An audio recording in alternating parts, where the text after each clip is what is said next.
అందరూ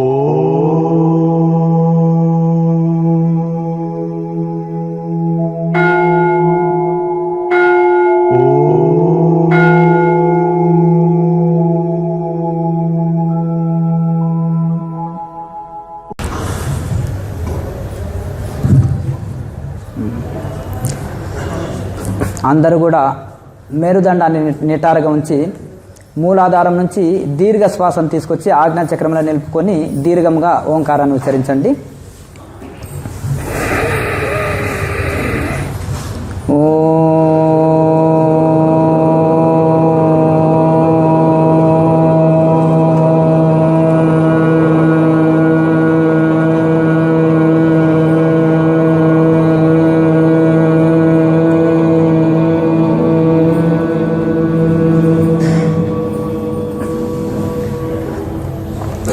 విశ్వవ్యాపకమైన భగవంతుడికి సాష్టాంగ ప్రణమిల్లుతూ, విశ్వ గురు పరంపరకి మరియు క్రియాయోగ గురు పరంపరకి ప్రణమిల్లుతూ, మీ అందరి హృదయంలో ఉన్న చైతన్య రూపంలో ఉన్న పరమాత్మకి ప్రణమిల్లుతూ, ఇప్పుడు నేరుగా మనము క్రియాయోగ గురించి 4 మాటలు చెప్పుకొని నేరుగా సాధన ప్రారంభించుదాము.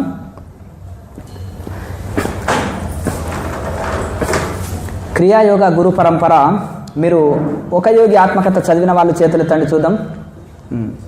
సంతోషం. ఆ గురువులందరూ కూడా గృహస్థాశ్రమ జీవితంలో ఉండి ఉద్యోగులుగా ఉంటూ, ఫ్యామిలీలో అంటే వాళ్ళు గృహస్థులుగా ఉంటూ, అలాగే పట్టణ జీవితము, ఫ్యామిలీ లైఫ్, ఉద్యోగ జీవితములో ఉంటూనే వాళ్ళు ఒక మహా ఋషులుగా ఇదయ్యారు. అంటే మనము ఫ్యామిలీ లైఫ్లో ఉంటూ ఋషులుగా కావచ్చునా అని మనం భ్రమపడతాము, కానీ వారు ఒక ఋషులుగా ఎదిగారు. వాళ్ళ జీవితమే మనకు ఆదర్శం. ఇప్పుడు కబీర్ దాసు, వీరబ్రహ్మేంద్ర స్వాముల వారు యోగ మార్గం, ఇటు ఆధ్యాత్మిక మార్గంలో వీళ్ళు గొప్ప ఋషులుగా మారారు. కానీ ఒక యోగి ఆత్మకథ గురువులు అష్టసిద్ధులు పొంది నివురుగప్పిన నిప్పులాక ఒక సామాన్యుల్లాగా గడిపి గొప్ప ఋషులు వాళ్ళు. చదవని వాళ్ళు ఉంటే చదవండి.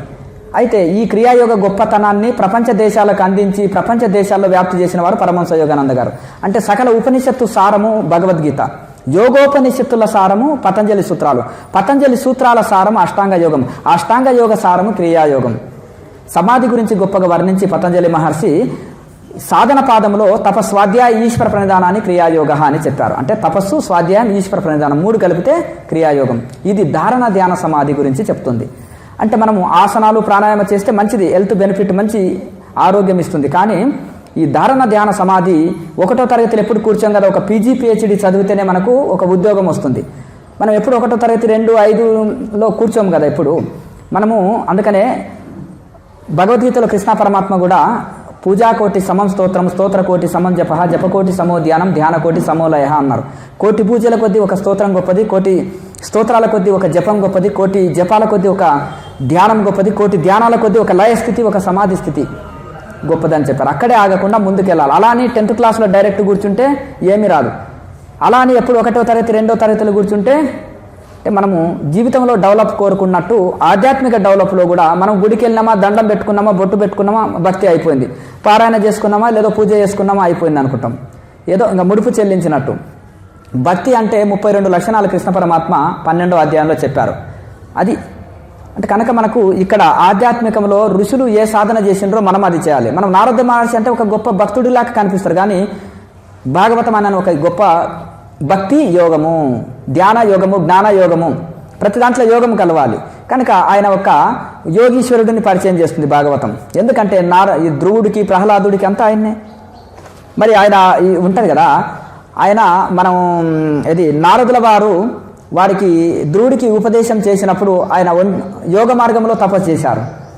అంటే కనుక అందుకనే యోగ మార్గం అనేది ఫ్లైట్ మార్గం లాంటిది. అయితే ఈ యొక్క అష్టాంగ యోగ సారమే పతంజలి సూత్రాలు. అంటే పతంజలి సూత్రాలులో ఈ యొక్క తపస్సు అంటే ధ్యానయోగం, స్వాధ్యాయం అంటే జ్ఞానయోగం, వేదాంత విచారణ, సెల్ఫ్ ఎంక్వైరీ. తర్వాత ఈశ్వర ప్రణిధాన అంటే భగవద్గీతలో కృష్ణ పరమాత్మ ఏం చెప్పారు, మామేకం శరణం రజ అన్నారు. మీరు ఏది చేయడానికి మీ చేత కాకున్నా కానీ మామేకం శరణం రజ, సంపూర్ణ శరణాగతి నాకు ఉండండి అని చెప్పారు. నాకు సంపూర్ణ శరణాగతి పొందండి అని చెప్పారు. ఆ శరణాగతి నిజమైన భక్తి. అంటే భగవంతుడికి మనల్ని మనం సమర్పించుకోవడమే నిజమైన భక్తి. అన్నీ ఇస్తాం దేవుడికి, మనసు ఇవ్వం, సమర్పణ ఉండదు. కనుక నిజంగా మనల్ని మనం సమర్పించుకోవడమే నిజమైన భక్తి. భక్తి అంటే ఆడంబరం కాదు, వేషధారణ కాదు, ఇంకా లేకపోతే ఇది ఏదో ముడుపులు చెల్లించడం, నోములు, వ్రతాలు, పూజ కాదు. భగవంతుడికి మనల్ని మనం సమర్పించుకోవడమే నిజమైన భక్తి. అందుకనే తపస్సు, స్వాధ్యాయం, ఈశ్వర ప్రణిధానం 3 కలిపితేనే జపము, ధ్యానము, శరణాగతి, ప్రాణాయామము, ధ్యానము ఇవన్నీ కలిపితేనే క్రియాయోగం. ఒక దగ్గర మనం జపం నేర్చుకోవచ్చు, ఒక దగ్గర పూజ నేర్చుకోవచ్చు, ఒక దగ్గర యోగ ఆసనాలు నేర్చుకోవచ్చు, ఒక దగ్గర ప్రాణాయామం నేర్చుకోవచ్చు, ఒక దగ్గర మెడిటేషన్ ధ్యానం నేర్చుకోవచ్చు. ఇవన్నీ కలిపితేనే multi vitamin tablet, mixing fruit juice. ఇక మనము పాలు, పెరుగు, వెన్న ఇవన్నీ తీసుకోనక్కర్లేదు. పిడికడి వెన్న తీసుకుంటే కడివేడు పాలు తాగిన ఫలితం మనకు వస్తుంది. కనుక మనము ఇదొకటి ఆచరిస్తే ఇంకేది ఆచరించవలసిన అవసరం లేదు. ఇది నిన్న మొన్న కనుక్కున్నది కాదు. పతంజలి మహర్షి స్వయంగా వారి సూత్రాల్లో క్రియాయోగం అంటే ఏంటిది, వాట్ ఈజ్ క్రియాయోగ, తపస్వాధ్యాయ ఈశ్వర ప్రణిధానాన్ని క్రియాయోగ చెప్పారు. కనుక మనం ఇదొకటి చేసుకుంటే ఇక వెన్న తింటే ఇంకేది అక్కర్లేదు. గంగా నీళ్లు తాగితే మనము హ్యాండ్ పంపు నీళ్ళ కోసం పరిగెత్తనక్కర్లేదు. అలాగే అమృతం తాగితే జావ అంబలి కోసం పరిగెత్తనక్కర్లేదు. కనుక అమృతం క్రియాయోగము. ఫ్లైట్ ఎక్కినాం, ఇంకా మనకు పాత సైకిల్ అక్కర్లేదు, రిపేర్ ఉన్న బైక్ అక్కర్లేదు మనకు. కనుక ఈ ఫ్లైటే ఎక్కినాం మనం. అలాగే ఈ ఫ్లైట్ లాంటిది మనకు ఈ క్రియాయోగం ఉంది. దీన్ని మనము నిత్య జీవితంలో అన్ని చేసిన వాళ్ళం అవుతాం. ఇది ఒకటి చేస్తే మనకు అన్ని బెనిఫిట్స్ వస్తుంది. ఈ ఆరోగ్య సమస్యలు ఉన్నాయి ప్రపంచంలో, ఇవన్నీ ఆరోగ్యం కావాలి, మనశ్శాంతి కావాలి, మోక్షం కావాలి అందరికీ.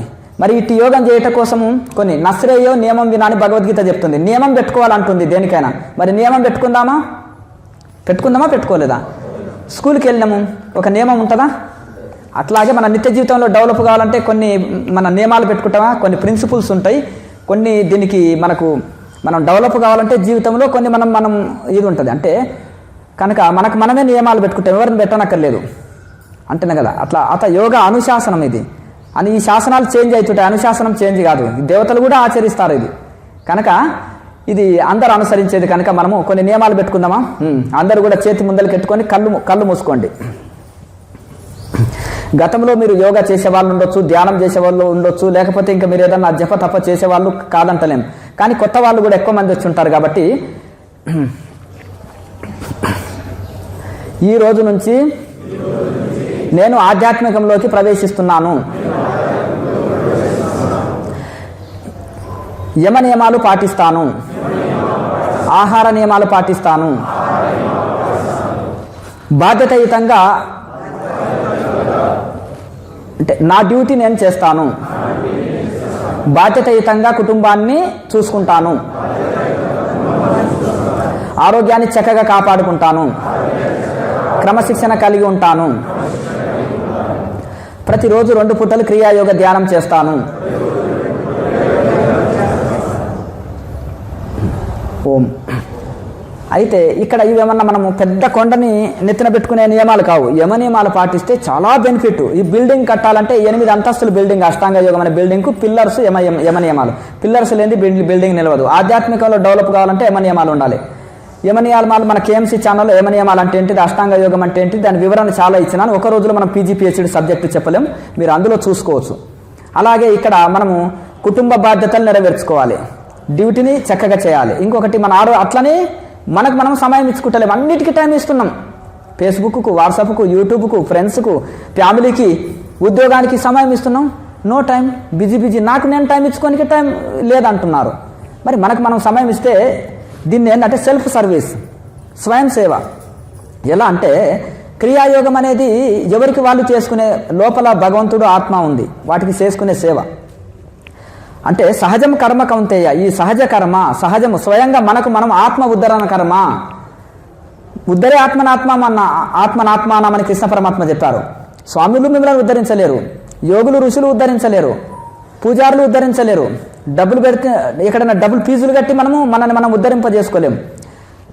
ఎవరు రోగానికి వాళ్ళు మెడిసిన్ తినాలి, ఎవరి ఆకలికి వాళ్ళు అన్నం తినాలి, ఎవరి మోక్షానికి వాళ్ళు సాధన చేయాలి. కనుక దానికోసం మనల్ని మనం ఉద్ధరించుకోవాలంటే ఏం చేయాలి? స్వయం క్రియ చేస్తే నిష్క్రియ స్థితి లభిస్తుంది. ఈ శ్వాసక్రియ అంటే అదేదో అనుకోండి, ఈ ప్రాణాయామాన్ని క్రియ అని వాడతాం. శ్వాసక్రియ టెక్నిక్.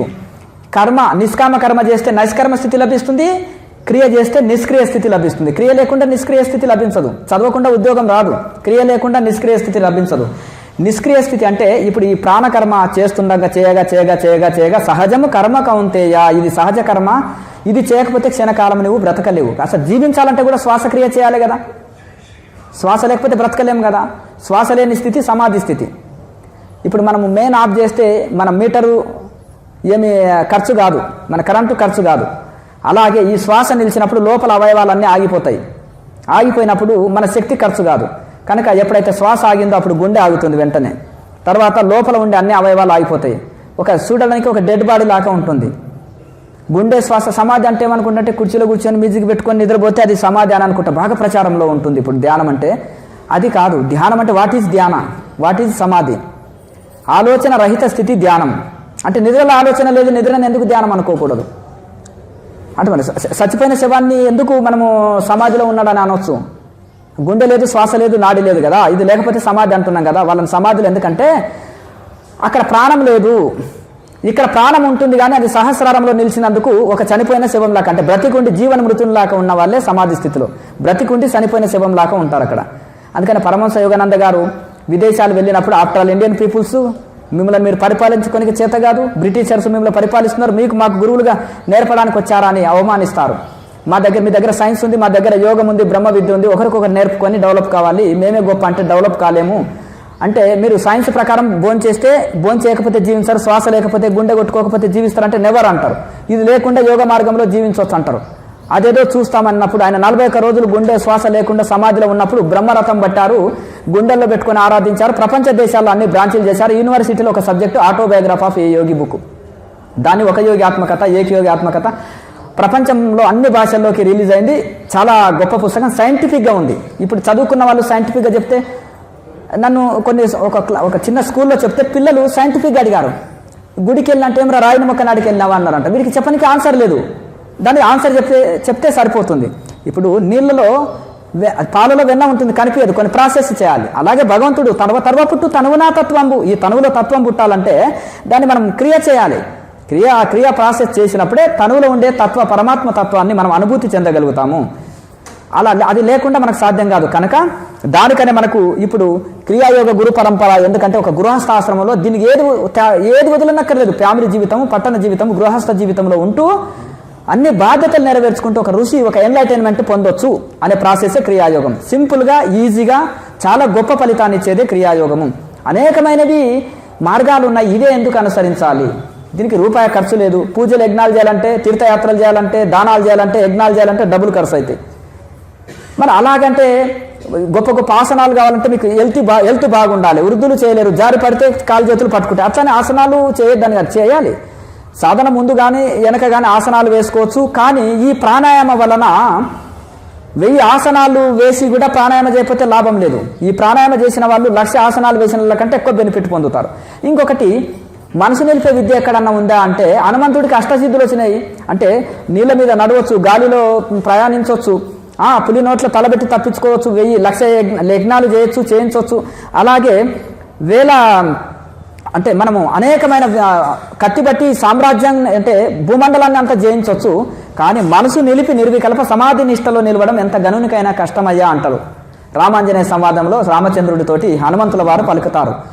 మరి తర్వాత ఏమంటారంటే, ఆయన ఈ యోగ మార్గాన్ని చెప్తారు. అదేదో క్రియాయోగమే ఉపదేశించారు. దాని పేరేంటిది? తారక క్రియ. ఆయన ఇచ్చింది, హనుమంతుడికి ఇచ్చింది ఏంటిది? తారక క్రియ. అది చేయడం వలన ఆయనకి ఏం చేశారు? స్వామి, ఈ మనసును నిలపడం పువ్వుంజిరుట కష్టనా? నీళ్లు తాగుట కంటే, కనురెప్పలాడించుట కంటే ఈజీ సమాధి స్థితిలో ఉండడం అంటారు. తెలియనప్పుడు బ్రహ్మ విద్య, తెలిస్తే వెన్నతో పెట్టిన విద్య. కనుక ఏదైనా తెలియకపోతే రహస్యం, తెలిస్తే బహిర్గతం.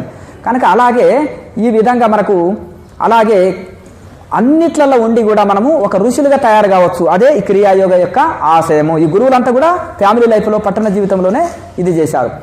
2 బాడీస్ యోగి అనే ఉన్నారు ప్రణవానంద స్వామి. 2-3 శరీరాలతో వెళ్ళిపోయేవాడు, రైల్వే ఆఫీసర్ ఆయన. రామ్గోపాల్ మంజుదార్ గారు, ఆయన జన్మలో నిద్రపోలేదు. ఒకరోజు రాత్రి నిద్రపోకపోతేనే చాలా అవస్థ అవుతుంది. నిద్రను జయించారుగా సైంటిఫిక్గా, మరి సైన్స్ని క్రాస్ చేశారు కదా. గిరిబాల గారు ఆహారాన్ని జయించారు. ఇక్కడ ఎందుకు మన మాణికేశ్వర మాతని గంట సేపు నేను ఇంటర్వ్యూ చేసిన, 1.5 hour. అమ్మగారు చెప్పింది, నాయన ఈ దేహమమ్మని చూడడానికి అందరు వస్తున్నారు, ఆత్మమ్మ మీలో ఉండి కూటస్థ చైతన్యమే ఆత్మమ్మ, ఈ జ్యోతిర్లింగాలని రాతిలింగాన్ని చూడడానికి పోతున్నారు, జ్యోతిర్లింగం మన కూటస్థంలో ఉంది అన్న అమ్మ చెప్పింది. యోగులకు తెలుసు ఆ పరిభాష అంటేనే కదా. ఎడ్డివి కావాలేరా గుడ్డివి కావాలేరా యోగ దిడ్డి తెరవలేరా అంటుండే అమ్మ. ఎడ్డివి అంటే మూగవాడి మౌనం ఉండాలి, మూగవాడి ఉండాలి. గుడ్డివి అంటే ఎప్పుడు కళ్ళు మూసుకొని ధ్యానం చేయాలి. యోగ దిడ్డి అంటే లోపల ఉండే యోగ సుష్మన నాడిని ఓపెన్ అయితే చేయాలి. యోగ మార్గంలో ప్రాణాయామ చేస్తే సుష్మన నాడి ఓపెన్ అవుతుంది అంటే యోగ పరిభాషలో చెప్పిండు. నాకు ఎవరు దిక్కు నడినాల మందున వెలుగు వంటి చుక్క వెలుగు దిక్కు, వెలుగు కంటే దిక్కు వెతకంగా లేదయా విశ్వదాభిరామ వినురవేం. అది కూడా చెప్తున్నాను. మీరు ఒక సంవత్సరం సీరియస్గా సాధన చేయండి. ఏ అనుభవాలు మీకు రాలేదంటే అది నాది తప్పు. ఒక గురూజీగా నేను మీకు క్షమాపణ చెప్తా. కానీ నేను చెప్పినట్టుగా మీరు చేయకపోతే అది మీ పొరపాటు. దాన్ని మిమ్మల్ని ఏమనను. మీరు చేస్తే మీకు బెనిఫిట్, మీరు చేయకపోతే కూడా నేనేమనను. మీ సొంత అది ఒపీనియన్. మీకు స్వేచ్ఛ ఉంది, రాజ్యాంగం మీకు సర్వ స్వాతంత్రం ఇచ్చింది. నేనెవరు? కాకపోతే ఇది చేస్తే మనకు బెనిఫిట్ అయ్యా, మనకు లాభం అయ్యా. ఇప్పుడు ఆరోగ్య సమస్యలతోటి ఇన్ని మాత్రలు తీసుకుంటున్నారు, సైడ్ ఎఫెక్ట్లు వస్తున్నాయి, డబ్బులు ఖర్చు అవుతుంది, ఆరోగ్య సమస్యలు పోతాయి, మనశ్శాంతి కలుగుతుంది, మోసం ఎన్లైటైన్మెంట్ రూపాయి లేకుండా పొందొచ్చాయి అని నేను మిమ్మల్ని రిక్వెస్ట్ చేస్తున్నా. అంతే, ఆర్డర్ కాదు ఇది. కనుక ఇది మీరు సాధన చేస్తుంటే బెనిఫిట్ వస్తే వదలరు. వానికి బానిస అయిన వాడు వదలమన్నా వదలడు. అంతేనా? అలాగే మీరు యోగానికి బానిస అయిన వాళ్ళు వదలరు. ఎందుకంటే ఇది ₹1 ఖర్చు లేకుండా బ్రహ్మానందాన్ని ఇస్తుంది. ఇది భౌతికానందం, ఇంద్రియాలతో అనుభవించే ఆనందం. ఇది దానికంటే కోటి రెట్లు విలువైన ఆ బ్రహ్మానందం అనుభవిస్తే వదులుతారా మీరు? కనుక రోజు ఇక మీరు సాధన చేయగలుగుతారు, మీరు తప్పకుండా బెనిఫిట్ పొందుతారని అంత కాన్ఫిడెన్స్ తోటి నేను చెప్తున్నాను. అయితే నేను చిన్న బాలుడి నుంచి అన్ని తిరిగినాను, భారతదేశం అంతా తిరిగి ఎందరో ఋషులను చూసి. ఒక గుహలో ఉండే మూసిపెట్టిన పెట్టెలో సుగంధ ద్రవ్యాల వాసన ఉంటుంది, తెరిచిపెట్టే పెట్టెలో వాసనలు ఉండవు. ఒక రహస్యంగా గుహలో కూర్చున్న యోగి దగ్గర ఒక సిద్ధ పురుషుడు 8 సిద్ధులు కలిగి ఉంటారు. అర్థమైంది కదా? మీరు ఏమనుకుంటారంటే గురువు కంటే హెలికాప్టర్ ఉండాలనో, లేకపోతే బెంజ్ కార్లు 10 ఉండాలనో, లేకపోతే సీఎంలు పిఎంలు శిష్యులు ఉండాలని అనుకుంటారు. అది ఇప్పుడు నడుస్తున్నది రామ్ రామ్ నై పైసా పైసా జపం. కనుక రామ్ రామ్ అని లోపల నడిపించే వాళ్ళ దగ్గర దివ్యశక్తి ఉంటుంది. కానీ వాళ్ళ దర్శనమే స్పర్శనమే చాలు. కనుక అట్టి మహానుభావులని మేము దర్శించుకొని ఇది నేర్చుకున్నాము, సాధన చేసినాము. హిమాలయాల్లో చాలా సంవత్సరాలు మళ్ళీ ఇక్కడికి వచ్చినాము. మా గురువులు మమ్మల్ని ఆదేశించారు, నాయన నువ్వు కొంత సేవ చేయాలి, 12 సంవత్సరాలు కూర్చున్నావు, ఇంకా బయటికి వెళ్ళన్నారు. హిమాలయాల్లో ఇక్కడక్కడ టోటల్ లెక్కేసుకొని ఇంకా చాలు, బయటికి వెళ్ళు, నువ్వు పట్టాభద్రుడు అయినావు, డాక్టర్ అయినావు, ఇంకా ట్రీట్మెంట్ చేయి అంటే. ఒక డాక్టర్ ఇప్పుడు పేషెంట్ డాక్టర్ ఇచ్చిన మెడిసిన్ వాడితే చాలు పేషెంట్. కానీ అందరు రోగాలు తొలగించాలంటే డాక్టర్ కావాలి. మరి అది గురువు కూడా అన్ని సబ్జెక్టులు తెలిసి ఉండాలి. భక్తి మార్గం, ధ్యాన మార్గం, యోగ మార్గం, వేదాంతము ఇవన్నీ తెలిసి ఉండాలి. ఏ ప్రశ్న వేసినా మనం ప్రాక్టికల్గా చెప్పగలం. థీరీ వేరు, ప్రాక్టికల్ వేరు. టేప్ రికార్డు కూడా మోగుతుంది థీరీ. అర్థమైంది? ఇప్పుడు యూట్యూబ్ గురువులు అని అంటారు. ఇప్పుడు ఫ్యాషన్ అయిపోయింది. ఎందుకంటే లాయర్ సలహాలు విని సగం లాయర్ అవుతున్నారు, డాక్టర్ సలహాలు విని సగం డాక్టర్ అవుతున్నారు, గురువుల ఉపన్యాసాలు విని సగం గురువు అయిపోతున్నారు వీళ్ళు. కానీ ప్రాక్టికల్ ఉండదు. ప్రాక్టికల్ లేకపోతే లాభం లేదు. కానీ ప్రాక్టికల్ ఈజ్ మోస్ట్ ఇంపార్టెంట్ అది. కనుక మీరు ప్రాక్టికల్ ఉంటే చాలా మంచిది. కనుక ఇది మీరు ప్రాక్టికల్గా సాధన చేస్తే మీరు కన్ఫ్యూజ్ గారు, మీరు వివేకవంతులుగా అవుతారు. కనుక ఇక్కడ కూడా మనం ఏంటంటే మా లక్ష్యం ఏంటంటే మా గురువులు చెప్పారు. 2014లో ఇదే కరీంనగర్లో రంగనాయక కళ్యాణ మండపంలో మేము క్లాస్ పెట్టినాం. రమేష్ గురూజీ ఉన్నారు కదా, పతంజలి యోగము. ఆయన ఏమనుకున్నారంటే, స్వామీజీ ఈయన కొత్త పార్టీలోకి వెళ్తున్నారు, మన పతంజలి యోగ పార్టీ కదా, ఈయన కొత్త పార్టీలోకి వెళ్తున్నాడు అని అంటే, లేదయ్యా అది మనలో అంతర్భాగం అంటే. అట్లెట్లయితుంది గురూజీ అని అంటే, అయ్యా మన పతంజలి మహర్షి అష్టాంగ యోగం చెప్పి అందులో సమాధి గురించి చెప్పి సాధన పాదంలో ఇది చెప్పాడు. పతంజలి మహర్షి చెప్పినా మనం ఇంకా 1వ తరగతి ఇవి ఆసనాలతో పాటు ధ్యానం కూడా చేయాలి. యోగ మార్గ ధ్యానము, ఇది యోగంతో కూడిన ధ్యానము, ప్రాణాయామతో కూడిన ధ్యానము పతంజలి మహర్షి చెప్పినాడు. అట్లయితే కన్ఫ్యూజ్ లేదు, మేము కూడా వచ్చేస్తామని అన్నారంట. అట్లా ఆ విధంగా పతంజలి మహర్షి చెప్పింది. అయితే పూర్వ ఋషుల నుంచి పతంజలి మహర్షి పతంజలి సూత్రాలు రాసి, పతంజలి సూత్రాల నుంచి పతంజలి మహర్షి శిష్యుడే మహావతార్ బాబాజీ.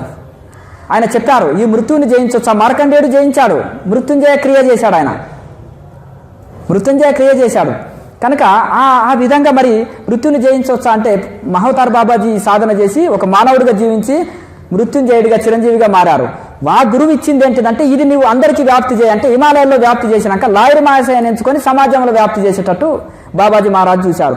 వారి తర్వాత గృహస్థాశ్రమంలో ఫ్యామిలీ లైఫ్లో ఉన్న వాళ్ళు దీన్ని శిక్షణ ఇస్తే అందరు ఆదర్శం ఇన్స్పైర్ పొందుతారు అనే ఉద్దేశంతో దీన్ని క్రియాయోగ గురు పరంపర అంతా కూడా ఒక గృహస్థ జీవితంలో ఉన్న గురు పరంపరనే. మీరు ఒక యోగాత్మకత చదివినట్టయితే మీకు విదితమవుతుంది. కనుక మీరు కాన్ఫిడెన్స్ తోటి చేయండి, నమ్మకంతో చేయండి. అయితే ఇప్పుడు మళ్ళీ సెకండ్ ఇన్నింగ్స్లో మొదటిసారి 2014లో పుస్తకాలు రాసి చేతులు పట్టుకొని అంత సెంచరించి చెప్పినము, లేనాదేనా బంధు ఫిరిబి ఆనందు మన ఆశయం. ఇక ఇవ్వడం పుచ్చుకోవడం ఏం లేదు కనుక ఇది మా గురువుల ఆజ్ఞ ప్రకారం ఇప్పుడు మనము ఇక్కడ మీకు బోర్డు ఉంది కదా, ఇక్కడ మహావతార్ బాబాజీ అంటే గురువు, నెక్స్ట్ జ్ఞానానంద అక్కడి నుంచి వచ్చేసి ఇక్కడ ఏముంది, జ్ఞాన క్రియాయోగ ధ్యాన సమ్మేళనము మనం ఇప్పుడు జరుపుకునేది. ఇది G50 అని పెట్టుకున్నాం.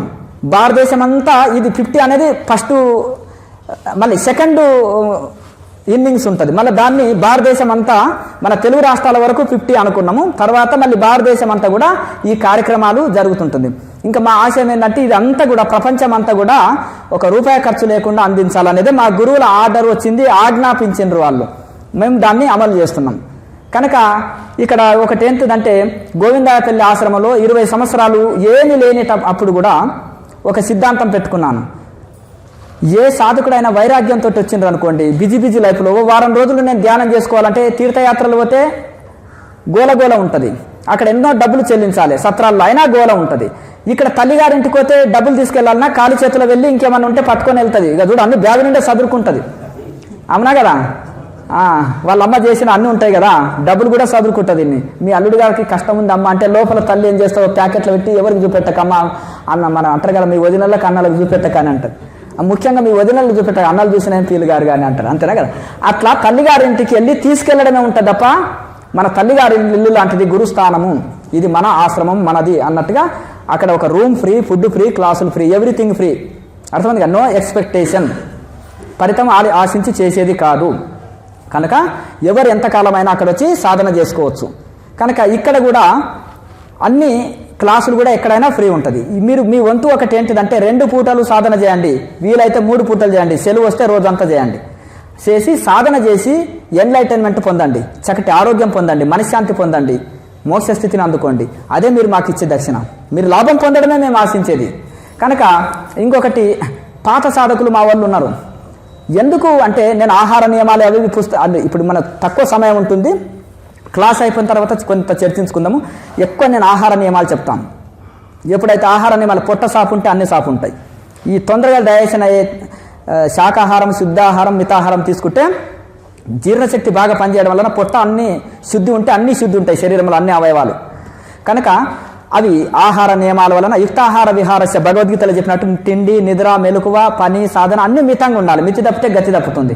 కనుక ఎప్పుడైతే ఈ మితంగా మనం అన్నిట్లలో ఉన్నామనుకోండి, యోగో భవ దుఃఖ, సమస్త దుఃఖాలు దూరం చేసే యోగం మనకు అబ్బుతుంది. యుక్తాహార విహారస్య యుక్త చేష్టస్సు కర్మసు యుక్త స్వప్నావబోధస్య యోగో భవ దుఃఖ. కనుక మనకు సమస్తలు దుఃఖాలు దూరం చేసే యోగం అబ్బుతుంది. తిండి, నిద్ర, మెలకువ, సాధన, ఆహారం అన్నీ మితంగానే ఉండాలి అని చెప్పారు కృష్ణ పరమాత్మ ఈ శ్లోకంలో. కనుక మనము ఈ విధంగా మనము ఇది చేసుకుంటే ఎక్కువ బెనిఫిట్ పొందుతాం. అయితే ఇక్కడ మొదటిది మనము తాళవ్యక్రియ, తర్వాత చక్రస్మరణ, మహాముద్ర, నాభిక్రియ, ప్రాణాయామ, జ్యోతిముద్ర, ఈ 6 ముద్రలు వేసి ధ్యానం చేస్తే మనకు వెంటనే మనకు ధ్యాన స్థితి కలుగుతుంది. ఈ మొదలు ఈ యొక్క తాళవ్యక్రియ ఏంటంటే నాలుక పొడవు కావాలి. ఇప్పుడు ఉండే నాలుక కొద్దీ 1 ఇంచు పొడవు కావాలి. అయితే నాలుక పొడుగు అయినప్పుడు ఏముంటుందంటే ఈ చిన్న నాలుక ఉంటుంది కదా, ఆ కొండ నాలుకని తగిలించినప్పుడు యొక్క చాలా ఎన్నడూ స్పృశించని ఒక మధుర అనుభూతి కలుగుతుంది. ఈ కేచర్లో ఎప్పుడైతే మనకు ఉప్పు కారాలు తగ్గించినప్పుడు మధురమైన అమృతము అంటారు. శివలింగం మీద కలశం పెడతారు. సహస్రారంలో అమృత కలశం ఉంటుంది, కొండ నాలుకనే శివలింగం. ఆ 2 టచ్ అయినప్పుడు అమృతం దారదారగా వచ్చేస్తుంది. ఆకలి దప్పులు కంట్రోల్లో వస్తాయి, జీర్ణశక్తి పెరుగుతుంటుంది. శరీరంలో 360 రోగాలు రావు కేచరిలో ఎల్లవేళలో ఉన్న వాళ్ళకి. కేచరిలో ప్రాణాయామ చేస్తే శరీరంలో ఉష్ణం పెరగదు. అన్ని జబ్బులకు ఒకటే మెడిసిన్ కేచరిలో ఉండి ప్రాణాయామ చేయడం. శరీరం ప్రాణాయామ చేస్తే మరి గంటల తరబడి ప్రాణాయామ చేస్తే ఉష్ణం పెరుగుతుంది కదా, సమశీతోష్ణ స్థితి ఉంటుంది శరీరంలో, ఉష్ణం పెరగనివ్వదు. అలాగే ఆకలి దప్పులు కంట్రోల్ వస్తాయి. మాణికేశ్వరి మాత ఒకటే అడిగింది, నాయన నేను సాధన చేయగా ఈ అంగిలిలో నా యొక్క నాలుక స్వయంగా నాకు పరమశివుడే ఈ కేచరి సిద్ధింపజేసేటట్టు చేశారు. అప్పుడు నాకు అమృతం తాగుతున్న నాయన, ఈ అంబలి, జావ ఆహారము పాలతోటి నాకు అక్కరలేదు, నేను అమృతం గ్రోలుతున్నా. అందుకని ఆహారం లేకుండా దేవతల వల్ల, దేవతలు ఏం తాగుతారు? అమృతం. అమృతం కూడా లీటర్లు అక్కర్లేదు, ఒక డాట్, ఒక చుక్క చాలు. ఈ ఎన్నెన్నో ముద్రలు ఎన్నెన్నో ఉంటాయని కాదు, ఈ 6ని కంటిన్యూ చేస్తే ఇక మనకు అన్నీ ఇస్తుంది. ఆరోగ్యము, శాంతి, మోక్షము, కామధేనువు, కల్పవృక్షము, చింతామణి. మనం ఏది కోరితే అది ఇస్తుంది క్రియాయోగం. కనుక మనకు ఇది ఒకటి చేస్తే అయితే ఈ యొక్క 4 ఎక్సర్సైజులు నేర్పిస్తాం. అది చేయడం వలన పూర్ణ కేచరి కొంతకాలం వస్తుంది. అప్పటి వరకు అర్ధ కేచరి చేయొచ్చు. తర్వాత రెండవది మహాముద్ర. మీరు హఠయోగ చేసే వాళ్ళకి యోగ ఆసనాలు వేసేటోళ్ళకి అంత పరిచయం, దాన్ని పశ్చిమోత్తాసనం అంటారు. ఆ పశ్చిమోత్తాసనంలో మనము దీన్ని ఒక శాస్త్రీయంగా ఈ ప్రాణాయామ క్రియని చేస్తే దీన్ని మనం ఈ క్రియాయోగంలో దాన్ని ఏమంటున్నాము, మహాముద్ర అంటారు. మహాబంధన, మహావేద, అలాగే రకరకాలవి హఠయోగంలో కఠిన ముద్రలు ఉన్నాయి. అవి సరిగా చేయకపోతే కొంత హాని వస్తుంది, అందరూ చేయలేరు. మీరు ఇదేమో సులువుగా అందరూ చేయొచ్చు, ఆ ఫలితాన్ని ఈ మహాముద్రలో మీరు పొందొచ్చు. కనుక ఈ మహాముద్ర కాళ్ళ నొప్పులు పోగొడుతుంది, నడుము నొప్పులు పోగొడుతుంది. కుండల్ని యాక్టివేట్ ముద్ర అంటారు. అయ్యో కుండల్ని యాక్టివేట్ లేనిది ఆధ్యాత్మిక డెవలప్మెంట్ ఉంటుంది అంటారు కదా, మరి కుండల్ని ఎట్లా యాక్టివేట్ అవుతుందంటే ఈ మహాముద్ర వలన యాక్టివేట్ అవుతుంది. కాళ్ళ నొప్పులు, కీళ్ళ నొప్పులు, నడుము నొప్పి పోతాయి. అలాగే గ్యాస్ ట్రబుల్, మలబద్ధకం పోతుంది. మనసు సూక్ష్మంగా వెళ్తుంది, సుష్మన నాడే యాక్టివేట్ అవుతుంది. మన శ్వాస ఈడా పింగళ వదిలి ఒక ముక్కులో ఎక్కువ తక్కువ నడుస్తుంది, ఈడా లేదా పింగళ. కానీ సుష్మన నాడే అదే మోక్ష నాడి. సుష్మన నాడిలో నడిచిందంటే మనకు మనసు శాంతి నొందుతుంది, దైవానుభూతులు కలుగుతాయి. కనుక సుష్మన నాడిలోకి మనకు శ్వాస ప్రవేశిస్తుంది. తర్వాత ఇంకొకటి మహాముద్ర వలన. తర్వాత ఈ యొక్క నాభి చక్రే కాయ వ్యూహ జ్ఞానం అంటారు పతంజలి మహర్షి. ఈ నాభి చక్రం ఈ సాధన చేయడం వలన ఈ యొక్క మనకు నాభి క్రియ వలన 72,000 నాడుల కనెక్షన్ పరిశుభ్రమై మనకు సంపూర్ణ ఆరోగ్యాన్ని ఇస్తుంది. తర్వాత ఈ ప్రాణాయామ వలన మనకు ఈ యొక్క క్రియ చేస్తే నిష్క్రియ స్థితి, సమాధి స్థితి కలుగుతుంది. తర్వాత మనం జ్యోతి ముద్ర వేసామనుకోండి, ఈ జ్యోతి ముద్ర వలన ఏంటిదంటే దీన్ని ఎన్లైటెన్ ముద్ర అంటారు. ఎట్లా అంటే స్విచ్ వేసిన బల్బు వెలగలేదంటే కనెక్షన్ సరిలేదు, ఎలక్ట్రిషియన్ పిలవండి. కరెంట్ ఉందా, ఉంది, కన్ఫర్మ్ చేసుకున్నాం. కానీ మరి ఎందుకు వెలగలేదంటే వైర్ కనెక్షన్ సరిగా లేదు, ఎలక్ట్రిషియన్ వచ్చి చూస్తాడు. మనం జ్యోతి ముద్ర వేసిన జ్యోతి వెలుగుతలేదంటే లైన్ క్లియర్ లేదు, సుష్మన నాడి. ఆ క్లియర్ చేసుకోవాలంటే మహాముద్ర, ప్రాణాయామ ఇవన్నీ చేయాలి. ఇప్పుడు మీరు శనముఖి ముద్ర అని చేస్తారు, నవముఖి ముద్ర, శనముఖి ముద్ర, జ్యోతి ముద్ర, యోని ముద్ర, రకరకాల పేర్లు ఉంటాయి. అదొకటే దాన్ని జ్యోతి ముద్ర అంటారు, ఎన్లైటెన్ ముద్ర అంటారు. అందులో ప్రాణాయామ చేయాలి. చాలా మంది ఏమంటారు జ్యోతి ముద్ర వేస్తాం, శనముఖి చేస్తున్నామండి అంటారు. కానీ శనముఖిలో ఎన్ని నవరంధ్రాలు లాగ్ చేయాలి. కబీర్ దాస్ అంటాడు, ఈ శరీరానికి నవద్వారే పురే దేహి అని భగవద్గీత చెప్తుంది. 9 రంధ్రాలు ఉన్నాయంటున్నారు, దీనికి 10 రంధ్రాలు ఉన్నాయంటున్నారు ఉపనిషత్తులో. ఈ శరీరానికి 10 దర్వాజాలు ఉన్నాయి, 10 డోర్స్ ఉన్నాయి. అవి ఓపెన్గా ఉన్నాయి, అన్ని 9 ద్వారాలు ఓపెన్గా ఉన్నాయి. ఆ చిలక ఎప్పుడైనా వెళ్ళిపోవచ్చు, ఓపెన్గా ఉన్నాయి కదా, ఎగిరిపోవచ్చు ఆ జీవుడు అనే చిలుక. కానీ ఈ 9 ద్వారాలని మూసివేయండి, ఒక ద్వారం బంద్ అంటే ఓపెన్గా ఉన్నాయి 9 ద్వారాలు. నవద్వారం అంటే కళ్ళు, చెవులు, ముక్కు, నాలుక అంటారు కదా మనం, మలద్వారం, మూత ద్వారం, ఇవి ఓపెన్గా ఉన్నాయి. అంటే ప్రాణం అనే జీవుడు ఎప్పుడైనా వెళ్ళిపోవచ్చు. ఈ ప్రాణం ఎట్లకి వెళ్ళిపోతుంది అంటే సామాన్యులకి అపాన వాయు రూపంలో వెళ్తుంది. కొంత సాధన బలం ఉన్న వాళ్ళకు ఈ కల్లో, ముక్కో, చెవులో వెళ్ళిపోతుంది. సహస్రారంలోకి వెళ్ళి ఋషులకు వెళ్ళిపోతుంది, యోగులకి. ఈ ప్రాణాన్ని మహాప్రాణమైన పరమాత్మలో లీనం చేస్తారు. అందుకని ప్రయాణ కాలేజీ మనసా చెలిచ భక్తాయుక్తో యోగ బలేన చేయవా. భక్తి చేత, యోగం అనే టెక్నిక్ వలన, యోగ బలం చేత ఆ యొక్క సహస్రారంలో నిలిపి పరమాత్మలో లీనమవుతారని భగవద్గీత చెప్తుంది. కనుక ఆ విధంగా మనకు ఈ విధంగా మనకు ఇక్కడ ఈ 9 ద్వారాలు తెరవబడి ఉన్న 9 ద్వారాలని లాగ్ చేయాలి. మూయబడి ఉన్న 10వ ద్వారాన్ని తెరవాలి. సహస్రారం లాగ్ చేయబడ్డది, అక్కడ పరమాత్మ స్థానం. అక్కడి నుంచి మనము ప్రాణాన్ని మహాప్రాణంలో విలీనం చేస్తారు. కనుక ఆ విధంగా మనకు దీనికి ఏంటంటే జ్యోతిముద్ర ఎవరైతే వేస్తారో దానివల్ల నాద బిందు కళలు, ఇన్నర్ సౌండ్, 2 యోగులు కలిపినప్పుడు ఓం అని ఉచ్చరిస్తారు. అకారం బ్రహ్మ, ఉకారం విష్ణు, మకారం మహేశ్వరుడు, త్రిమూర్తులు, త్రిలోకములు, త్రివేదములు ఉన్నాయి అందులో. త్రివేదాలు అంటే 4వ వేదం, అధర్వణ వేదము లెక్కలోకి రాదు. 3 వేదాలే కరెక్టు శాస్త్రం. కనుక ఈ 3 లోకాలు, 3 వేదాలు అన్నీ కూడా మనకు ఇవన్నీ సారము, ఇది ఓంకారం. కనుక ఆ ఓంకారం అనే దీన్ని శబ్ద బ్రహ్మం అంటుంది భగవద్గీత కానీ ఉపనిషత్తులు. శబ్ద బ్రహ్మం ద్వారా పరబ్రహ్మని అనుభూతి చేసుకోవాలి. ఆ శబ్ద బ్రహ్మం ఎక్కడ మోగుతుంది? మన హృదయంలో మోగుతుంది.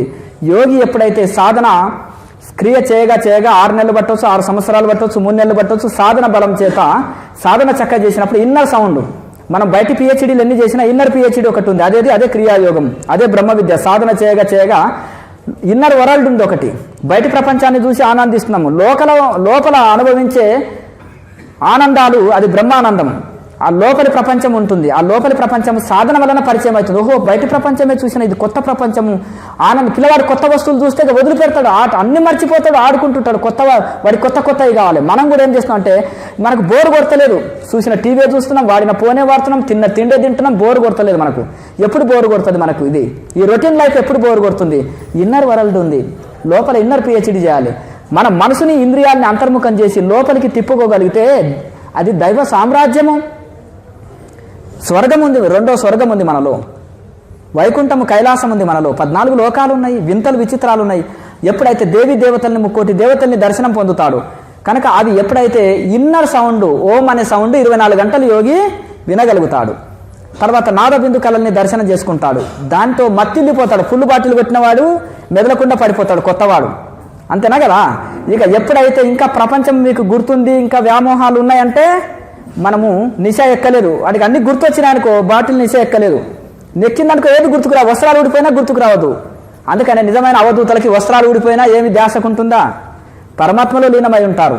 కనుక అట్టి స్థితిని మనము అందుకొనగలుగుతాం. ఎప్పుడు ఈ సాధన చేయడం వలన మనం ఇన్నర్ ఓంకారనాదం విన్నప్పుడు బయటి శబ్దాలు మనకు రుచించవు. ఇంకా లోపలి శబ్దాన్ని, శబ్ద బ్రహ్మము ఓంకారనాదాన్ని మోగుతూ ఉంటే, ఇప్పుడు పామును పట్టాలంటే నాదస్వరం ఊదాలి. ఈ మనసు అనే పామును పట్టాలంటే లోపల ఓంకారనాదము స్టార్ట్ కావాలి, ఇన్నర్ సౌండ్. అప్పుడు ఈ ప్రపంచాన్ని మర్చిపోతాం. అందుకనే యోగ మనకు రుజువు చూపిస్తుంది. ఓంకారం సౌండ్ నీలో ఉంది, భగవంతుడి నామం అది, అదే తారకము, తారణ చేస్తే తరింపజేసేది. భగవంతుడి నామమైన ఓంకారం నీలో ఉంది, మనం వినగలుగుతున్నాం. అప్పుడు పతంజలి సూత్రాల మీద, పతంజలి మహర్షి మీద నమ్మకం కలుగుతుంది. ఓ మిత్యేకాక్షరం బ్రహ్మ వ్యవహారాన్ మా మనుస్మరన్ యత్యజంతి అంటే సయాతి త్యజన్ దేహం సయాతి పరమాంగతిమ ఉంటుంది. అంటే ఎవరైతే ఆ ఓంకారాన్ని, శబ్దబ్రహ్మమైన ఓంకారాన్ని ఉచ్చరిస్తూ ఆ భగవంతుని స్మరణ చేసుకుంటూ దేహం వదులుతారో వాళ్ళు మోక్ష స్థితిని అందుకుంటారని భగవద్గీత చెప్తుంది. కనుక ఆ శబ్ద బ్రహ్మము మరి భగవద్గీత చెప్తుంది, పతంజలి సూత్రాలు, మలయాళ స్వామి 2 వస్తేనే సన్యాసం ఇచ్చేవారు. ఈ 2 సమన్వయ గ్రంథాలు, ఈ 2 ఒకటే విషయాన్ని గట్టిపడుతున్నారు. ఈశ్వర సర్వభూతానం అనే ఈశ్వర అనే పదం 100 చోట్ల వాడారు. ఎక్కడ? భగవద్గీతలా. ఈశ్వర ప్రణిధాన అని పతంజలి మహర్షి ఎన్నో చోట్ల పడారు. ఓంకారాన్ని కూడా ఎన్నో చోట్ల కృష్ణ పరమాత్మ, భగవద్గీత, అలాగే పతంజలి సూత్రాల్లో వచ్చినాయి. కనుక శబ్ద బ్రహ్మము ఓంకారం. ఆ ఓంకార నాదాన్ని వినగలుగుతాం. నాదబిందు కళలు భగవద్గీతలో చెప్పిన 11వ అధ్యాయంలో 10వ అధ్యాయంలో లీలలన్నీ చూపెట్టాడు. ఇది నేను, అది నేను, ఇది నేను, అది నేను అని అన్నాడు. 11వ అధ్యాయంలో అంత నేనే అని ఆయనలోనే కృష్ణ పరమాత్మలోన సృష్టి మొత్తం చూపించాడు. సకల దేవి దేవతలు ప్రపంచాన్ని చూపించారు. అంతెందుకు నాయన మొత్తం నేనే అన్నాడు. మరి మొత్తం నేనే అన్నప్పుడు ఒక సాధకుడు అర్జునుడు అయిపోతున్నాడు. ఇక్కడ ప్రతి ఒక్కరూ విశ్వస్వరూప సందర్శన యోగాన్ని చేయగలుగుతారు. ఎప్పుడైతే మీరు ఆ జ్యోతిముద్రని కరెక్ట్ వేసి చక్కగా ప్రాణాయామంలో జ్యోతిముద్ర వేస్తారో అప్పుడు అర్జునుడు దర్శించిన విశ్వ విరాట్ స్వరూపాన్ని ప్రతి సాధకుడు, ప్రతి క్రియాయోగి దర్శిస్తాడు. క్రియాయోగం అన్నా కర్మయోగం అన్నా ఒకటే. నిష్కామ కర్మ లేనిది నైష్కర్మ స్థితి లభించదు, క్రియ లేనిది నిష్క్రియ స్థితి లభించదు. కనుక ఈ శ్వాసక్రియతోటే శ్వాస లేని స్థితిలో, సమాధి స్థితిలో నిలవగలుగుతాము. కనుక ఈ సాధకుడు ఎంతో తన్మయత్వం చెందుతాడు. దీన్ని ఎన్లైటన్ ముద్ర అంటారు, జ్యోతి ముద్రని. కనుక ఎవరైతే భగవత్ ప్రకాశాన్ని, భగవంతుని దర్శనం చేసుకోవాలనుకున్నారో ఏది ప్రాక్టీస్ చేయాలి? జ్యోతి ముద్రని ప్రాక్టీస్ చేయాలి. ఎట్లా? దాంట్లో 1 నిమిషం సేపన కుంభకం చేయగలగాలి. అర్థమైంది కదా? 1 సంవత్సరం ప్రాక్టీస్ చేయండి, రాకపోతే నన్ను అడగండి, నన్ను ప్రశ్నించండి. అప్పుడు మీరు రోజుకు నేను 4 గంటలు మీరు చెప్పినట్టు ఉదయం 2 గంటలు, సాయంత్రం గంటలు ప్రాక్టీస్ చేస్తున్నా సిన్సియర్గా. స్వామీజీ నాకెందుకు అనుభూతి కలగలే? పూర్వ కర్మ దిగలేదా? గురువు కర్మ దిగిస్తాడు. నువ్వు ప్రయత్నమే చేయకుండా రాదంటే ఇప్పుడు బ్రహ్మదేవుడు ఉపదేశించిన సాధన చేయని వాళ్ళకి ఏం లభించదు. కనుక సాధన చేయాలి, చేస్తే తప్పకుండా ఫలితం వస్తుంది. ఇది సైంటిఫిక్. యోగం అనేది సైంటిఫిక్. ఊహాగానాలకు తావు లేదు, అది చేస్తే ఇది వస్తుందంట అని కాదు, ప్రాక్టికల్. వేదాంతం అనేది థియరీ, యోగం అనేది ప్రాక్టికల్. ఈ 2 కలిస్తేనే మనకు పరిపూర్ణత్వం. 2 కళ్ళు, 2 కాళ్ళు, 2 చెవులు, ఒకటి ఉంటే వికలాంగుడు అంటారు. అంతేనా కదా? 1 కన్ను ఉందనుకో గుడ్డివాడు అంటాడు, 1 కాళ్ళు ఉందనుకో కుంటివాడు అంటాడు, వికలాంగుడు అంటారు. కనుక 2 ఉండాలి, పరిపూర్ణం అనే వ్యక్తి అంటారు. అందుకనే థియరీ ప్రాక్టికల్ 2 ఉండాలి. సైన్స్లో ఉంటుంది కదా, థియరీ ప్రాక్టికల్ 2 ఉంటుంది. కనుక ఇక్కడ మనము శాస్త్రం చదివితే అనుభవంలోకి వస్తుంది, ప్రాక్టికల్ వలన, శాస్త్రం వలన అవగాహన వస్తుంది, అలాగే ప్రాక్టికల్ వలన అనుభూతి చెందుతాం. అనుభవం వస్తుంది. కనుక దీని వలన యోగం వలన ఏం చేస్తాం? శాస్త్రం వలన భగవంతుని జ్ఞాతం తెలుసుకుంటాము. జ్యోతిముద్ర వలన భగవంతుని ద్రష్టం దర్శనం చేసుకుంటాం. అలా ప్రాణాయామ చేయగా చేయగా క్రియ నుంచి నిష్క్రియ స్థితిలో ప్రవేశం భగవంతునిలోన లీనమైపోతాము. చూసారా, అది భక్తి. భక్తి ద్వారా శరణాగతి వలన, యోగం మార్గం వలన. భక్తి అంటే ఏంటిది? సరెండర్నెస్ భగవంతునికి. కనుక సంపూర్ణ శరణాగతి నిజమైన భక్తి. కనుక జ్యోతిముద్ర తర్వాత ఎవరైతే అనుభూతి వస్తుందో కృష్ణ చైతన్యము, భగవత్ చైతన్యము అంటే ఆత్మశూన్యము, భగవంతుడు దైవ శూన్యం అంటారు ఎవరన్నా? ఆత్మ చైతన్యము, కృష్ణ చైతన్యము అంటారా? దైవ చైతన్యము, భగవత్ చైతన్యము. భగవంతుడు అంటే శూన్యము కాదు, శూన్యం నుంచి ఏం పుట్టదు. చైతన్యం నుంచి ఏదైనా వస్తుంది, జీవం నుంచే ఇంకోటి ఏదైనా పుడుతుంది. కానీ ఇప్పుడు ఒక బీజం ఉందండి, అదే చైతన్యం, అందులో బీజం ఉంటుంది. ఆ బీజము ఉన్న ధాన్యమే మొలుస్తుంది తప్ప మనము నిప్పుల్లో వేసి కాల్చో దాన్ని మనము ఉడికించిన ధాన్యం మొలుస్తుందా? మొలవదు. అందులో చైతన్యం, జీవం పోయింది. జీవం ఉంటేనే ఉత్పత్తి ఇది ఉంటుంది.